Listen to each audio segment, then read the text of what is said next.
Hello and welcome to this episode of Not Just Ghost Stories. I'm your host Josh, joined by Jackie and Laura. We are a small team of experienced paranormal investigators, and here we discuss different locations that we've investigated, along with a little history and the paranormal evidence that we found. Today we're going to be discussing a place called Sweet Springs, in Sweet Springs, West Virginia. This place has been around for quite a while, and there's a lot of history. So, Jackie, could you tell us a lot about that history? Sure. James Moss was actually the first person to erect a cabin at Sweet Springs in 1760, but he was forced to vacate the property when King George III gave a land grant of 1,200 acres to Revolutionary War veteran William Lewis in 1774. After the war, he undertook to develop a town and a resort. The first hotel on the property was just a lodge-type log cabin. The town's name was Fontville, and in 1795, William built a jailhouse and a courthouse. When the court wasn't in session, the buildings were used to house guests. The jailhouse is still on the property, and it is the oldest building west of the Allegheny Mountains, and it's haunted. In 1807, the county seat moved to Union. In 1830, the original buildings were taken down, and the brick hotel of today was begun. It was created in the Thomas Jefferson classical style, and while it was thought to have been designed by him, newer evidence points to an associate of Jefferson as being the designer. And the current hotel was finished in 1833. Sweet Springs was known for its mineral springs that were thought to have healing qualities. The water comes out of the ground at 73 degrees. Various owners have also bottled the spring water, and it has been tested as being the purest water in the world. A bathhouse and a pool were erected around the springs. Some of the guests who have stayed at the resorts are Martha and George Washington, James Madison, Franklin Pierce, Martin Van Buren, Millard Fillmore, Patrick Henry, Marquis de Lafayette, James and Dolly Madison, and Robert E. Lee. Lewis lost the property in 1852, selling it to Allen Taylor Caperton and Oliver Byrne. They restored the resort and added a few buildings, 5 cottages, a ballroom, the brick bathhouse, and slave quarters. Sweet Springs was visited by the Union Army during the Civil War, but no damage was reported. In 1902, the Lewis family bought back the property and operated it as a resort until 1920. In 1930, the resort went bankrupt. From 1942 to 1945, it operated as a TB sanatorium. In 1945, the state purchased the building and opened up the Andrew S. Rowan Memorial Home for the Aged. In 1970, it was placed on the National Register of Historic Places. The Andrew S. Rowan Memorial Home for the Aged closed in 1991, and the state turned the home over to Monroe County to establish a drug rehab, but that failed. It was sold twice more after that, and in 2015, the building was put up for auction and sold to investor Ashby Berkeley, along with bottling rights for the spring water. He formed a nonprofit organization called Sweet Springs Resort Park Foundation. Volunteers are currently updating and restoring the property, and all the money has been obtained from grants, donations, and fundraisers. So when you look at the price, it's $750 for 10 people at a night. Know that your money is going towards the restoration of a beautiful building. And like Jackie said, it's a beautiful building, very, very large property, very, very large building. When we first pulled up to this building, my jaw just kind of dropped for one, the architecture of it and just the pure size of the building itself. Laura, what was your first impression kind of pulling up to the building? Well, I was drawn to all the trees. The trees in the courtyard, it is very large, and these trees are so big that you know that when some of the original history was created there, some of those trees were standing. That's how big they are. Mm-hmm. And just the sheer size of it, to take a picture of it, I had to be almost 500 yards back in order to get it all in the lens. So if that tells you how big the building is, and then you have the smaller outbuildings and the old jailhouse. And then you turn around and this bathhouse and all those big beams that was holding all that up. So you just kind of stand in the middle in awe in the beginning and think, well, we're not going to be here long enough to do it all. Yeah. I mean, Jackie, what was your first impression of the building pulling up to it? It's gorgeous. Matter of fact, it's so gorgeous and stuff that you're looking at it thinking, well, my God, this looks brand new. But as you walk up to it and stuff, you notice broken windows and things like that. So Yeah, you do have like the little bit, but they even told us when just kind of back it up a little bit, we got there, we parked, we kind of walked around, we were waiting on the host to get there to let us in. They were running late, which is okay. And then actually, the current owner, as the one that showed up, and said, "Are y'all supposed to be here?" We're like, "Yeah, we're waiting on so and so. Been trying to get a hold of somebody." He's like, "Oh, I'll take you." So he actually took us around and told us everything, and like even showed us like some of the bricking were original handmade bricks, which was really really cool. He said you got to kind of watch for that, especially in the bathhouse. He's like, we're still working on it, so there was some damage, but it was just an amazing place as he was walking through everything. And he told us about the bear. he come out of the building one time, and there was a bear right there in the front lawn. Yeah. So I was majorly excited, stoked to start kind of really delving into this place and going through things. As he had walked us through everything, Jackie, you and I were trying to figure out where we're going to set cameras, how we going to do this, how we going to do this, because how many floors is it? Four floors? No, three. Well, Yeah. And then there's a basement. That includes the basement. Yeah. Okay. So I thought it was 4 altogether, but hey, I'm wrong. You're probably just confusing it with one of the other buildings. Yeah, there is many other buildings. So we're trying to figure out how and when to do different things there. Even one point he had taken us through like a main room and said, y'all need to pay attention to this mirror. There was a large mirror in this middle room. And we're like, huh? He said, a lot of people just say some weird stuff about it. We're like, okay. So we decided, we had almost every single bit of equipment out. I believe we had almost every single camera, every single trail cam, and anything that we could think of on this. So where would you guys like to start describing first for them and how we were setting up, where we were setting up? For me, setting up means that I just aimlessly walk alone by myself everywhere and kind of take notes and feelings and then, feed those back to Jackie and Josh as they decide what should go where. So that's me setting up. That's what we tell her. She's real annoying setting up the equipment, so we make up things for her to do. It makes me feel better. Well, at the same time, it's like, how do I put this camera on here? Just let me do it. Then I'll do it. Anyway, so me and Jackie had decided that on the basement level or the main level down there at the bottom, there's almost this outside passage walk through that has these amazing arches that run through it.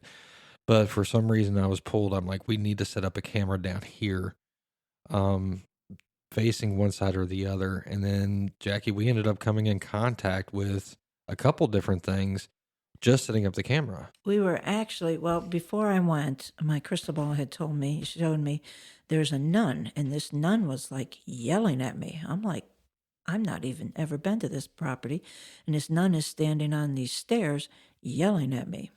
So I went downstairs, and it's one of those things. Josh and I were only maybe 2 feet apart. We had set up the camera. Josh is looking one way, and I can see he's engrossed in something, and I'm looking the other way because I'm watching this. I know something's coming, and I'm pretty sure it's the nun. So I'm watching the nun come out, and Josh is looking the other way, talking to a little slave boy. Yeah. And it's amazing.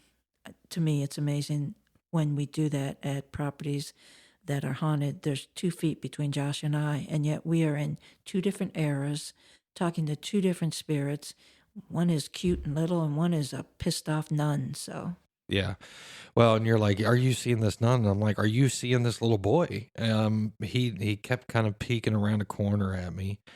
I'm trying to make contact. I want to walk closer to him, but at the same time, we're like, I'm kind of turning around, going, "What's Jackie seeing?"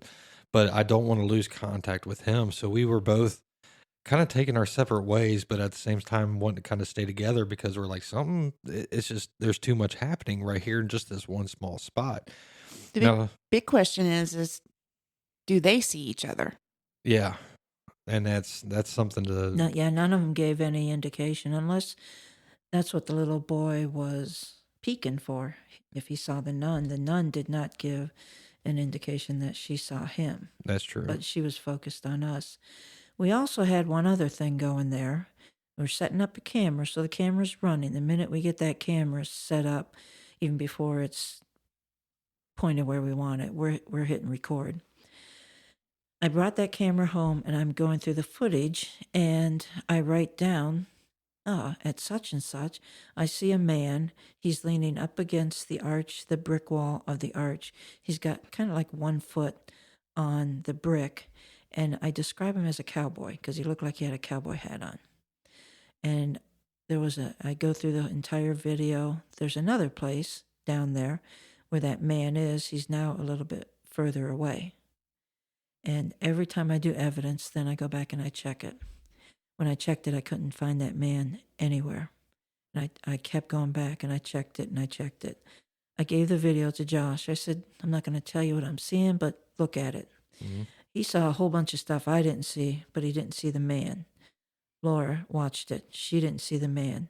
Josh's son saw the same man that I saw. Yeah, Jasper. I had both Eli and Jasper both watch the video. Eli didn't see anything. Jasper said, "Who's that guy?" And I'm like, "What are you seeing?" So he described him exactly the way that Jackie had described him. She, of course, had not talked to him by this point. The very first thing I did at that point was call Jackie and said, "Hey, Jasper saw him on the video."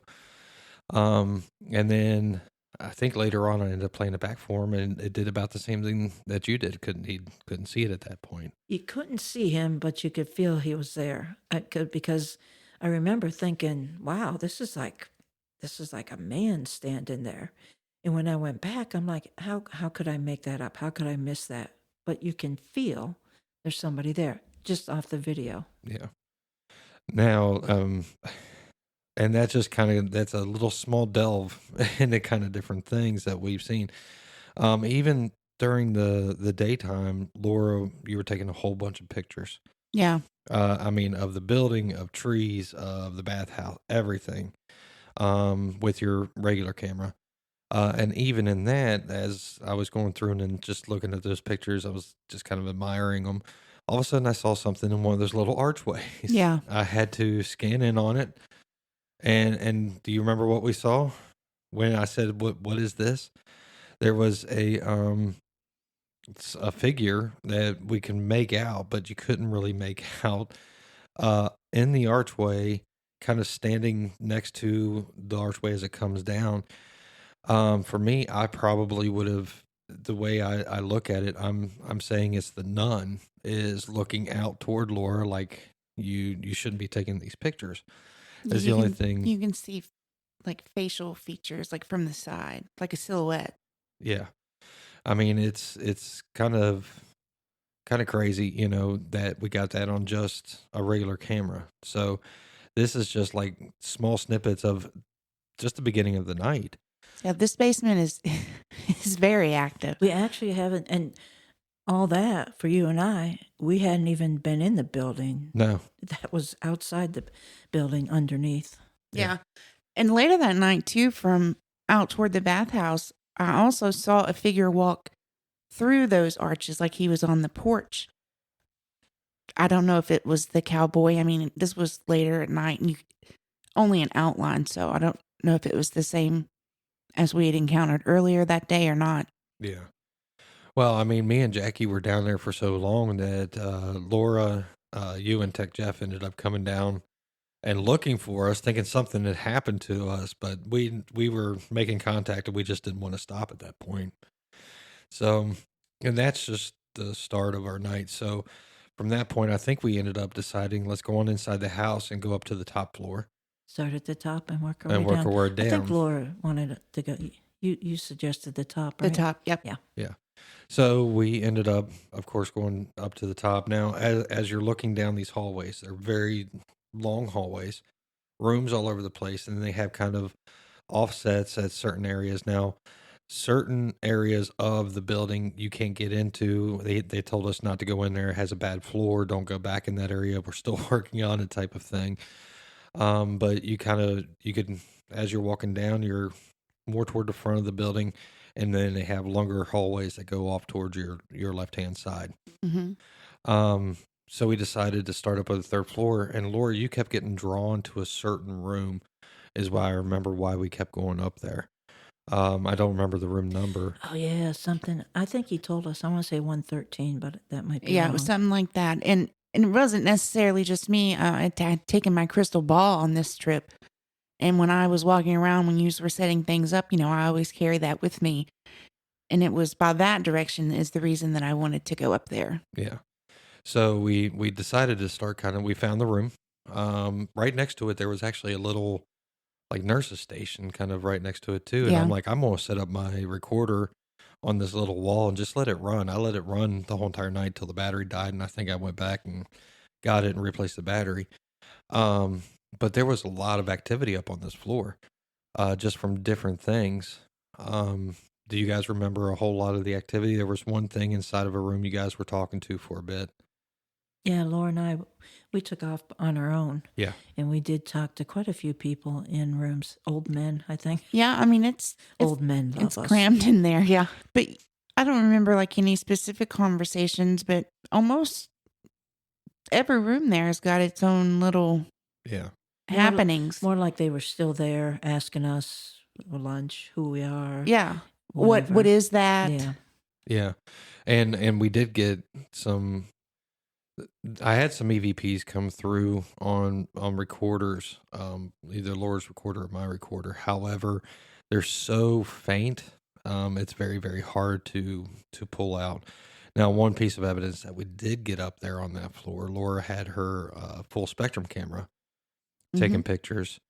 And I've got a series of about 3 pictures. One of them, you're looking down that hallway, and whenever she takes a picture, she'll take it, wait for a second, take it again, wait for a second, take it again. So I'll usually have at least 2 or 3 pictures of the same thing over and over. Well, on the first one, there was nothing. On the second one, there was nothing. On the third one, all of a sudden, it almost looks like a fog on it. And then you can see the outline of a woman and what she's dressed in.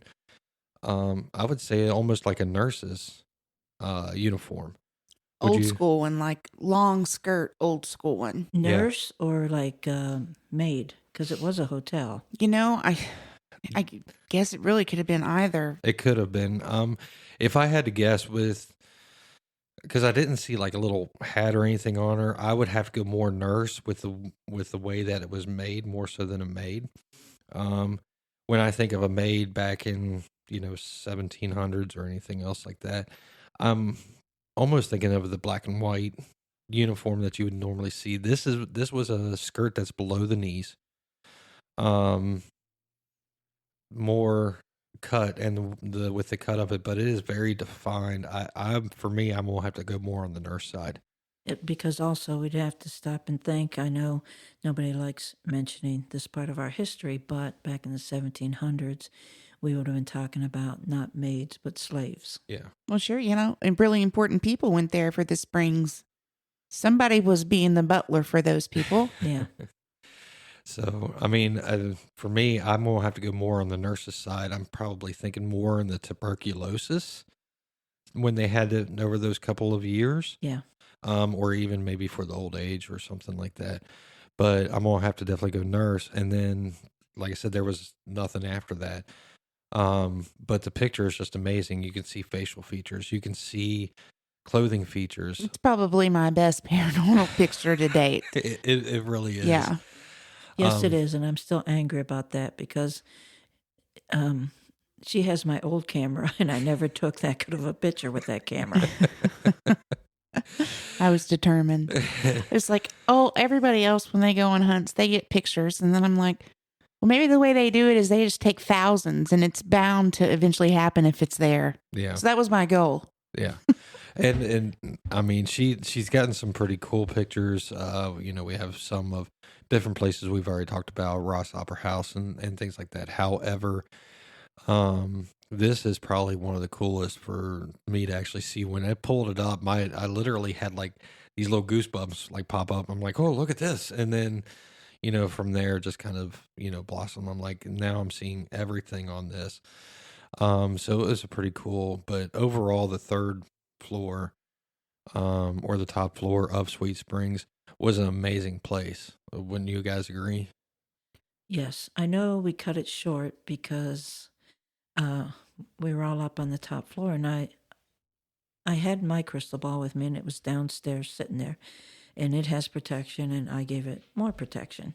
But all of a sudden, it was kind of like it called to me. It was under attack. There was a witch attacking it. So I remember saying to everybody, well, I got to go downstairs. And they're all assuming I had to use the bathroom. And I said, no, my crystal ball's under attack. I got to go downstairs. So you guys towards the back end got more than I did because I was heading that way when my crystal ball called me back down. Yeah. Well, I mean, like I said, the third floor, there were shadows moving. There was noises happening, unexplained noises that we were trying to figure out. There was all kinds of stuff. But when Jackie started saying, I got to go, it's under attack. I don't know what's going on. I got to, before something happens. So she took off, and then we all kind of looked at each other and said, well, let's go. Let's figure out what's going on. Yeah, and we did still hear things and see shadows, but I think we were so curious that we just weren't even open to it anymore at that point. We wanted to know why because when Jackie says that her crystal ball was and she was going to go down, she said it nice and calmly, but it was more like fire, haste. She was like, Jackie, I'm not going to mean anything by this, but I've never seen you run, but you were pretty dang close that night to running. Because I was getting pictures of a hand and this witch attacking my crystal ball, and it's like, oh, hell no, Yeah. But I did stop to dodge the bat. Bats we were there, I think it was around May-ish of that year, and bats were an issue in places. So, yeah, we did have to also deal with that on top of everything else, and now Jackie's crystal ball getting attacked. So we at that point took off and went back down to where her crystal ball was at, which was kind of our staging area where everything was at. And from there, the crystal ball told me something. It was out of the springs. It had come out of the springs, and so we went down to confront it. So we went right from spending not a lot of time inside. Maybe 30, 45. Yeah. Yeah. To the springs. To straight to the springs at that point. Now, one thing I'll tell you about the spring, the bathhouse, where the springs are at. It's not like it's right next door. You literally have to go out and cross like a little small gravel driveway. The driveway passes between it, but it's a little. Yeah, it's a good walk out there. So, we now get out to the springs. I don't think we had set up any cameras or anything out there yet. Okay, we might want to tell them the springs used to be a bathhouse. A lot of it, the roof is gone. The back wall, they tore down because they needed to use those bricks somewhere else. So, and there's a lot of, it's springs, so it's mucky there. The path isn't well taken care of and stuff, and they haven't made it to that part yet. It's right, obvious. that is the next part and stuff. But anyway, we're kind of in the ruins, and the springs itself is a cement pool, and I thought it was 4 feet deep, but I think somebody said it's 10 foot. Yeah. And it is full of this green, huge plant that's coming from the bottom. Yeah. I tried to photograph it. I looked back at them this morning, and I didn't do them justice, but it was one of the coolest things to look down in. Like, there's no way I would get in it because it's just too creepy. And getting to the other side of the springs, they had some scaffolding up there. Mhm. So you were kind of weaving in between 2x4s, 4x4s, whatever they were, and stepping on boards to get to where what would have actually been the bathhouse. Yeah. Well, and on the part before you even get to that scaffolding, the original there's cast iron fencing, like doors that are up, and then there's also like a little well that comes off of those springs too. That's made up in the middle of all that too. So it's like you had a well that where you can Yeah. drink from it, and then one place where you could bathe from it, which was kind of different. I'd never seen that before. But we all decided for some reason we were looking at there's two little entranceways on the other side of where the quote unquote bathhouse is. And we're just like, we have to go over there. That's where we got to be. It's for some reason we have to be over there on that side. So it was a little bit of a, like playing acrobat to try to get through the scaffolding and get to the other side over there. But we made it. We did make it. And then who wants to explain what we found next? Actually, you and Laura should, but I'll just set it up. You went in the first door. Mhm. I went on to the second door. So you and Laura really are who found. Kept walking around, and I was like, it's over in that stall that's on the right. Mm-hmm. So when you're in there, it's like there's shower stalls, and they have like just random stuff shoved in them. But that one had all kinds of stuff in it. It was like something is hiding in that crammed shower stall. Mm-hmm. And then after we ended up finally kind of confronting a little bit, we figured out, well, Laura, you labeled it a hag. I mean, that was kind of the name I feel like it gave me. But it didn't look what I would call a hag. It had Indian features. I mean, she was kind of dressed for that part. That's the way her hair looked. You know, the dark wrinkles. I mean, she was full on an Indian as far as I saw. Yeah. Now, we were trying to confront it. I then, for me, started getting a headache, like I was hurting for some reason. She was attacking you. She Yeah. did not like you. Yeah, and that's where I think you ended up coming over. You came and got me. Yeah, I went over and got Jackie. That's what it was, and made her come in.